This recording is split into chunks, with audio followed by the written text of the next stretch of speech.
Good afternoon, ladies and gentlemen.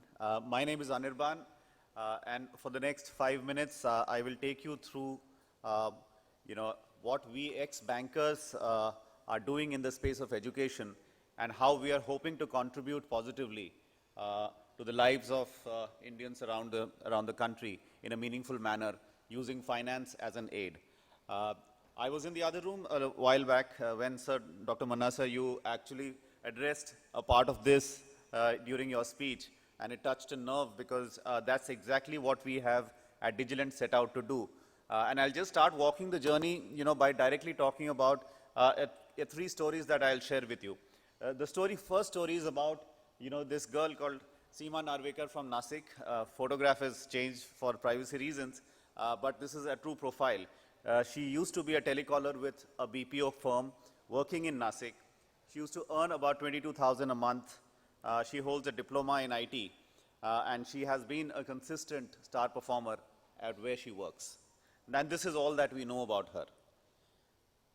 A completely different person from another part of the country, Bashir Ahmad is a tailor master who runs his own shop, has a, sort of a fluctuating income, anything between 15,000 and 23,000 a month. All of it in cash without too much of a banking footprint. And he's been living in a certain area of Mysore for the last 15 years. These are the things that we knew about him.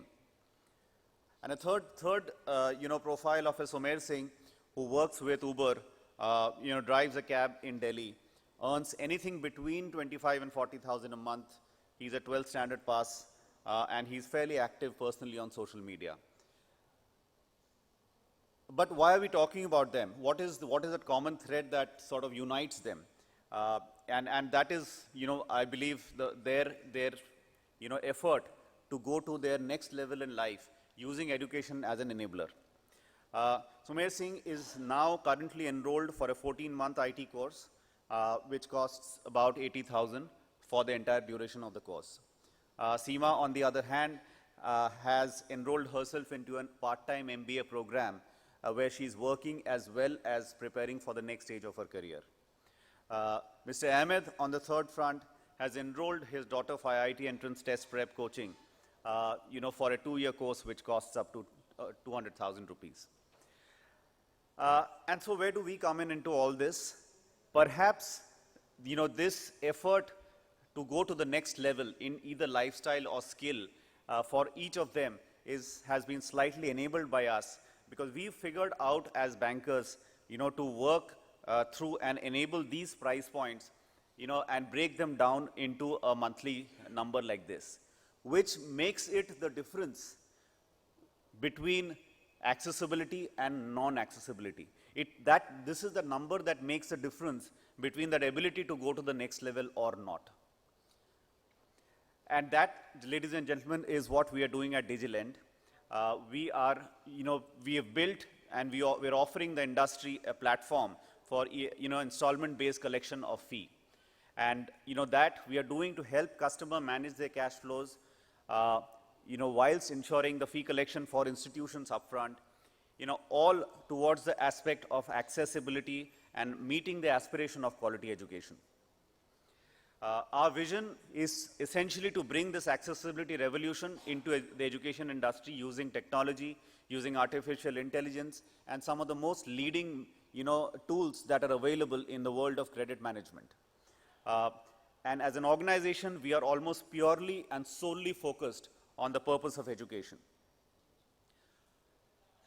And, you will appreciate that, for someone who's wanting to go to a good institution, this is the difference that can be between being able to go there financially or not being able to go there financially. Being India being a very, very diverse country, most banks and NBFCs in their traditional manner are very, very selective about who they give a loan to and who they do not. In fact, I was meeting a gentleman yesterday who told me that it's easier to get a car loan than a loan for education. And I couldn't agree more with him because even as ex-bankers, as we got out of our day jobs and started doing this, we had to coax, cajole, and literally push our banking fraternity to think of education as something that is viable, that is productive, and that something that they should put their books behind. And that is what we have achieved, very, squarely and fairly today. It's our ability to lend to a vast variety of, population that India is today. And, some of that example that you saw there earlier. How we are doing this, we actually work with many banks, many NBFCs, because each bank and NBFC have their own, credit criteria, their philosophy, and they like to lend in a particular way. By creating a bank of banks and NBFCs, what we are able to do is we are able to, address that tailor master in Mysore as well as that IT BPO employee in Nashik. That's what we do.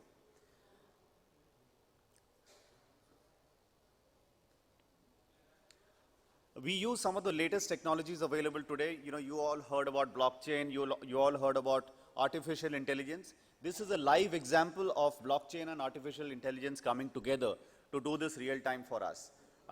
We are now connected to some of the leading public databases of the country, including UIDAI, NSDL, and CIBIL, for the purpose of doing this instantly and on the fly. And therefore, even someone who is underbanked, even someone who lives in the fringes of the banking system, is someone we are able to lend to for the purpose of education. And this is the difference we've made. If on the left-hand side, you see what a traditional lending process looked like, even for a small ticket loan. Yeah, 7 to 9 documents, hordes of signatures, and at the end of that long entire process, not even a good visibility whether they'll be given that loan or not. Chakkar khila ke banks ne humko astivast kar diya. This is something that we hear very often. On the other hand, we've built an experience which means a 2-minute eligibility check instantly, a 48 hours disbursal, and to ensure that the money we give is used for the purpose of education, we work with institutions to directly credit it to their accounts. And that way we ensure that the end use for that loan is only education and for no other reason. And all for, to reach this moment where we are saying that, we've been able to change the lives and the fortunes of people using education as a means and making it accessible in a meaningful and easy manner. That's all I have. Thank you, gentlemen, for paying attention.